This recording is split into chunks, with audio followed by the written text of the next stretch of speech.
Isayo futhi njengenjwayelo. Hayi konakela. Yeah. Senyangeni yothando siyayiphetha nje kodwa isize ngendaba ezibhlungu. Kwenzekani bafu? Sinomfowethu la uphakamana kwaSibiya. Wethu ukuthi ungathi wathelwa ngeacid. Umuntu athandana naye wesimama. Angagcina ngokumthela ngayo omnika futhi akachathe ngayo. Bazobambamba bamphuzisa ngeacid. Wonakala kumzimba njengoba nje. Laba uphende umenza isithombe kumlalelo ongaboni yamenzani le-acid kumjani? Yamshisa nje ngaphakathi echatha ngayo futhi yamshisa ithumbu ngoba usesebenzisa isigubhu njengamanje. Ebusweni ke yamshisa nje indleba kanayo amehla akavaleki ngisho nomelana ulale ebhekile because ubuso badonseka akakwazi ukuphendula ikhanda because la ngaphansi inyama yabela donseka. Ne khona ke lensizwa ke sikhuluma nawe namhlanje ukhosini FM. Mfoko Sibiya sodwa sekubikelela abafisa ukumukela ukukhosi. Ngiyabonga siqomanzi. Ngithi uphuma waceza uphinda uceza. Ngiphuma waceza kwa brush isigodi. Hawe. Lapha ko brush ngifunde emnyamana lapha ngihamba ngeenyawo mangekho. Ngasekhaya phela la. Mfethu nathi bani siyakubona manje ukuthi ulimele siyangumuntu endlalela indaba. Mhlawumbe ungasikhumbuza iqale iphi lo daba lo? Udaba lami lwenzeka ngonyaka 2022 ngomhla ka-13 April. Endaweni yaseMagwaveni la ngihlala khona uThongathi. Yeah. Endlini la ngangiqashe khona la ngihlala khona. So istory sami usisi ngangithandana naye ngaso sikhathi. Sasi ngoba ngangizogodwa ngemakhaya ku Good Friday because kwakulesithathu usuku lesigameko Friday wazoba ngolesihlanu. So usisi lo sasiyezivumelana ukuthi kumele sibonane before ngigodwe ngemakhaya ngizohamba kulesine entambama. Yeah. So savumelana. Me ngafika ngibuye emsebenzini entambama kulesithathu. Wafika emva kwami endlini angihlali naye uhlala kwelinye iflat khona lapho Thongathi. So mayifika endlini wayiphethe uKerabek lo wase Food Lovers wafika wathi ngena ngendlini wangithatha nginika ihug into engiyithandana ukuthi ngiyonke into right. So mengena wathatha wakhipha ukudla weKerabek wakubeka phezu kwetafula. Lo Kerabek wakhona ukudla ukhona nalesi sigubhu esasingavezile ukuthi khona noyesikhave nge-newspaper. So ngase ngithi into wasemefika ayifuna ukulala nami. Ngathi mina ngeke ngikwazi ukulala nawe ngoba vele uzolala vele la endlini ayikho into engijahile ngicela ukuyogeza kuqala. So ngivumelane ke ngihambe ngiyogeza. Ngithi esethi hayi njalo ngiphathele ichibi. Ichibi lamanzi athandazela. Ngaye ngawasebenzisa before. Ngiyawazi. So ke mase ngiphathele ichibi ngihambe ngebathroom engifike ebathroom ngivulela amanzi. Afike eseqhamuka ekamereni uphethe ispade lese sincane sokuyibheka. Mase ngithi mina hayi lo ngila ngithi ngithatha ispade ngalesi sikhathi ngithi ngiyasifaka ngemuva engishisa lento le. Mengishisa lento la esinyeni ngaphakathi nangemuva engcene. Ngimbuze sisi kuyini lokho nginika khona ngoba akona amanzi awayenzi lento. Athe amanzi lawo ichibi ngoba ngiphelile. So ngathi mina akona amanzi lawa lento yayingishisa ngaso umzuzu lo ngoba ngangithi ngizama ukuyikhipha ngemuva ingaphumi. Ingishisa lento. Ngase ngithi sisi ngicela ungidlulisele ifoni yami ngikwazi ukufonela umngane ukuthi angise clinic because ngangifuna iclinic same time. Ngibona ukuthi indlela engasizakala ngayo. Usisi wangena ekamereni wathatha ifoni yami wathatha isikhoma sakhe waphuma endlini. Wayikhuluma nefoni ngingamuzi ukuthi uthini because ngangilibeleza inhlungu. Mayikhuluma nefoni ephuma ngomnyango wahamba 15 to 20 minutes ethi uyofuna usizo. Because mina ngithi ngifuna imoto ungifonela umngane wami ngefoni yami. Waphuma nefoni yami nefoni yakhe wahamba wangishiya endlini kanjalo ngilimele ngikubuhlungu la isimo. So abuye after 15 to 20 minutes ngingaphosisi. Abuye sethi usizo ulitholile. Mayibuye ethi usizo ulitholile isikhashanyana kuqhamuka imoto yomunye umfana driver Uber nyamazi. Ngazi ukuthi imoto ka-Uber ngaleso sikhathi wayihamba ngayo lo mfana. So mayifika bangithatha sihambise eclinic indlela ithi kimi iye clinic. Along the way mesihamba sidlule kwesinye isikole kuthiwa iFabrice khona lapho Thongathi. Lo mbhida lo driver uqashe khona lapha eceleni kwakhona. So ngikhala ngamanzi ngithi ngicela bangipha amanzi ngifuna ukuphuza amanzi. Lento ngaleso sikhathi yangidlela. Aphuma ubhuti emotweni alandele nosisi bangishiye emotweni. Mebebuya babuya bephethe isigubhu. Isigubhu lesi isigubhu nje samanzi kodwa but asibonakala esingaphakathi ukuthi khona. Ngifike bangena emotweni ngiwathathe ngithi ngiyaphuza. Ngesikhathi ngithi ngiyaphuza iphinde ngishise lento emlonyeni. Ngithi imiseka leso mangibuza kanti kuyini lento engiphuzisa yona bangangiphenduli ngaleso sikhathi. Indlela iqhubeke ithi eclinic. Mesifika otho ngathi robotini ufuna ngangena ngo right ashone eclinic angidlule nami. Mebedlula nami bayoma kwamanye amaflat la kuhlala khona usisi lo. Mefika kuphuma omunye umjida owayigqoka ikepisi nemask le evanayo le eshiya amehlo neshort wayigqokile ukukhumbula kahle. Bakhuluma ngaphandle kwemoto isikhashanyana baphinde bangena emotweni badrive bahambe nami baye ngase King Shaka International Airport ngasemahashini. Bahambe khona umgwaqo omdala lapho namahlathi. Bahambe nami khona mebefika bafike bame angazi yini babeyikhuluma emva kwalokho cause babe ngaphandle ngaphakathi emotweni. Baphinde babuyele nami emuva same time. Ngicela udriver ngithi ngicela ungidlulise eclinic ngoba manje lento yangilimaza and imali ukuthi ngizokhokhela imali ukuthi because ngazi ukuthi imoto iwuOppo. Udriver naye engangiphenduli. Bonke bahambe mase behamba babuyela nami endlini la ngihlala khona engiqashe khona. So mengifika endlini labo usisi lo nalobhuti lo esimthathe emafletini bakhulume nodriver bethi cela abalinde. Mebethi balinde udriver anqabe futhi ashaye imoto ahamba ashiye mina yilo sisi nalobhuti esimthathe efletini. Singene endlini mengene endlini ngiphuza amanzi. Mengiyese ngigibela phe kombhede ngilale phe kombhede ngibheke phezulu ngisalalela inhlungu. Ngithe ngithi ngisalele ngicimezile ubhuti lo esifike naye bamthatha emafletini wavele nje wangigibela empedeni wagibela phe kwami wangiklinya.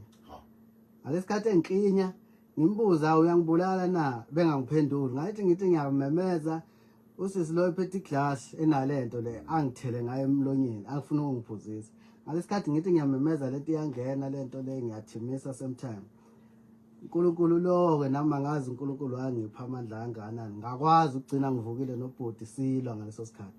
Ngalesikhathi ngilwa nobhuti salwa sangoba salala wazi wanginqoba wangilalisa phansi ngesisu engicindezele phansi. Kwakunebhodlela lasendlini ngathatha ibhodlela ngamgwaza ngale enyaweni wangidedela. Ngalesikhathi engidedela ngizama ukuthi ngibaleke ngimemeza ngizama ukuthi ngiyophumela eminyango. Mengithi ngiyavula umnyango bangibambe bobabili belekelelana bangibuyisa because isikhipa ngisigqokile saphela sasidabukile nesikhinda isigqokile sasidabukile. So babuyele nami ngaphakathi bavala umnyango. Ngalesikhathi elwa nami lobhuti usisi wathatha iayine lasendlini elami engikenya ngentambo ngemuva engidonsa kanje. Ngilwe ngathi ngisalanele lokho ngisalwa nobhuti lo usisi wangithela ngalento le engishisa umzimba wonke. Yayingishisa lento ingcinza futhi ngasikhathi ingcinza lento yayidla inyama njengobuso nje. Manje ngifuna ukuthi siye ngokhona abanye kuzobafaka sikhulume nabo. Kwenzekani khona iphutho laziyo olenzile kuze kusukele lokho? Hayi mina siqhumeza ngabe ngidlala ngawo umhlaba wonke ulalela kodwa nje iqiniso nokuthi ngangenzeni angikwazi and futhi ngiyafisa ukuthi ngishathiwa ngithola ithuba lokuthi ngibuze into eyodwa kusisi. Ngabuza wona lo mbuzo ukuthi sisi ngize ngibe ungenze kanje ungenze yini engangiyenzile khombisa ukuthi ukufa kungifanele kuwena. Yabona mangithumela isithombe zakho lapha ungakenzeki lo monakalo bese kuba yilezi sisibukayo because abantu bebuka ku Facebook njengamanje. Uzothi umunye wagcina wenza njani? Walivula icala emaphoyiseni kwenzekani? Ngalivula icala emaphoyiseni.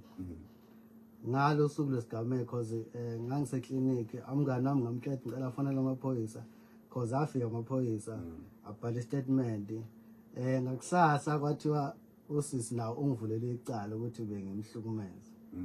So ethi ngimhlukumeza endlini ngangilwa naye. So uthi mehlehla wahlehlela kulento le acid uthi shuthi wayifica endlini ngokusho kwakhe. So uthi yamthela onyaweni kodwa manje futhi mebuzakala ukuthi kuphi la ikuthele khona akukho. Kodwa futhi asazi ukuthi engathi into imthelile kodwa mina yayingithelile nazi iqala yabona. Waboshwa usisi nalabafowethu? ngokwazi kwami usisi waboshwa angicabanga kuphela ngisho 3 days eboshiwe wadedelwa ngebhayili mengisi cause ngeza sengisesibhedlela sengiphaphame khona esibhedlela ukuthi ungaphandle ngebhayili yebo namanje usengaphandle ungaphandle namanje useyinkalweni angazi laba sebenzana nabo ngokwazi kwakho baba ngaphandle lapha ubhuti ngeke ngimbone ubhuti wemonto udrive lo munye wabaleka cause nala wehlala khona usisi wathutha cause amaphoyisa athi meya khona la hlala khona cause ngawachaze ethi uhlala because ngangazi la hlala khona kwatholakala ukuthi la ehlala khona akurente indla kuyona yakhe ekabhuti lo ubhuti lo behlala nendoda la behlala khona lokho bengingakwazi futhi okay masekenda mbalo mfowethu ngifuna ukuya kumuntu angitshela uba nabanye abaphethe la yini ofisa ukuyibona yenzeka kulesimo sonke mina lokho ejustice ngikubekelela emaphoyiseni cause yona into engifuna kakhulu nanokuthinini ukusizwa lo ngakwesikhumba sami ngoba ngihlukumeza kakhulu ngesikhumba angikwazi kwenza lutho ngidonsekile yonke into angikwazi ngikwenza lutho sengifana nje nomuntu nje hayi bapheza mfowethu usiphathele ubani namhlanje sinami noDkt Lompanza la Ngibula fanele University of Owesifazane ngathi ngisho kahle nebaba uNgibula Foundation bakuthemba nje okay asiqale ngudokotela Thebekulu kwenziwa kanjani msebenzi khona singakwenza lethu sibingelela abalaleli emakhaya nabasakazi bonke nomfowethu Sotobe nomdu nabo bonke abakhona e-studio uMpanza i-University yaKwaZulu Natal umnyango waba occupational therapy kukhona okungenzeka kumfowethu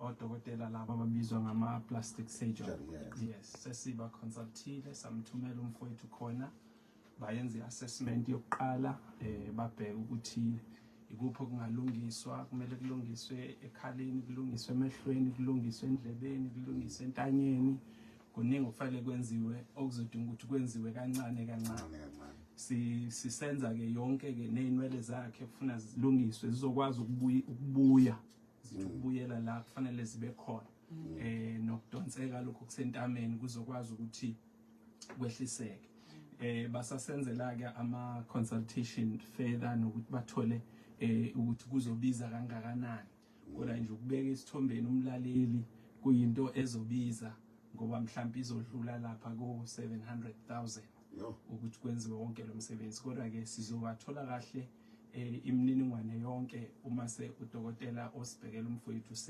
esinike konke so phinde simsize ke thina ngokwaka therapy ke ukuthi asizakale nasengqondweni asizakale athole ukwelulekwa kahle kanjalo nesikhumba sakhe siqhubeke futhi sisilekelele no sabonga lokho kwapile yangena ngokuchatha ngokwazi kwakho noma ngazi ngifana kana ngakubona ayikho damage yayenza noma kungawona umkhakha wami lowo kodwa idamage yenzeka ingakho umfowethu esebenzisa isigubhu njengamanje ukuze kwazi ukuthi asizakale kodwa nje idamage yenzeka ngoba iacid mayifika idla kwasaloko ucabangeke ingaphakathi lithambe kakhulu ngengaphandle uma lidla ingaphandle kangaka kwenzakalani ngengaphakathi babunjela sibongelela mfowethu Ngibula Foundation ukhona indoda esuka ihlale mase kwenzeka izinto nantu udaba lobuhlungu lensizwa mfowethu Nithemani luzwa kufika kanjani kunina njenge foundation kukhona umnyakazo okuncane okwenzekayo ngiyabonga siqhamaza ngibingelela nje abalaleli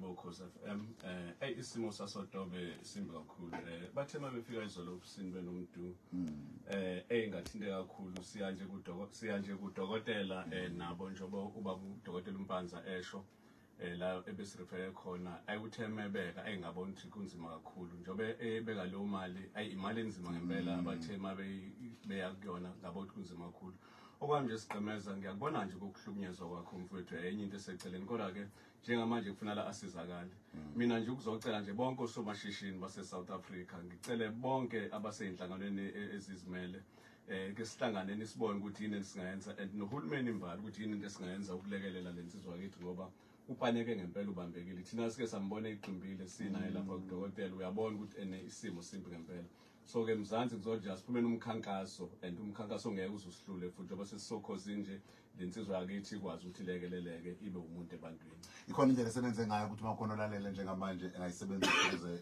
nibe kwazi ukuqoqelela njengamanje ayikho ke sithe uma ke sikhuluma ke nomdu ithuleleni nayo insizwa yakithi sathi sisazohlanganisa into okuyiyona engezuba nakukhuluma ezokwazi ukuthi yenqo lapho la azokwazi ukuthi asizakale kahle khona uma sebeqedile ukwenza i-quotation okuyiyona yona. But mamtshela sabonga khona isikhathi sakho ukhosi. Mntu asivale mfowethu ngoba ufuna ukuya endabeni manje kushuthi sizophinde sibuye nereport elandelayo. Ngenze njani mawukuthi ngilalele njengamanje khona ngibonayo ukuthi ngakwazi ukuthi kunyakazele lokho lokwenziwayo. Siyaqala nje abantu kancane basibekezele balinde sizongena impela mase sibuyile uzovula i-trust account yakho mfethu la khona imali izobengena direct ku-trust account yakhe ezokwazi ukuthi iya endlekweni zakho udokotela ufuna bamenze ngoba njengoba umbona nje indleba ayikho ngisho nendleba umonakalo mkhulu kakhulu akuyena and sibonga nakhulu udokotela uMpanza ngoba ukuyali i-quotation fee kadokotela ikhishwe yini uDr Mpanza yabo ukuthi akhulu udokotela le eMaritzburg quotation fee i-transport yethu babunjile silelele ngayo nomfethu nabamilisi akwazi ukuthi ufethu edle eMaritzburg. Hayi Lungile siyabonga kakhulu asifa ngesikholo ufuna uqala ngala. Lungile asivale mntu mfowethu ashiya inombolo yakho sikuthola kanjani? Inamba nithi 0677893082 ikhona WhatsApp. Lokho zafanele siphinde sibuye ngokuzayo mase sinodaba oluhlangene kahle ukuthi senza kanjani ukusiza lensizwa mase kuvuliwe leyo account leyo. Mawungena kwimidla zokuxhumana uzombona nalokho Cause FM Facebook bese akase khona.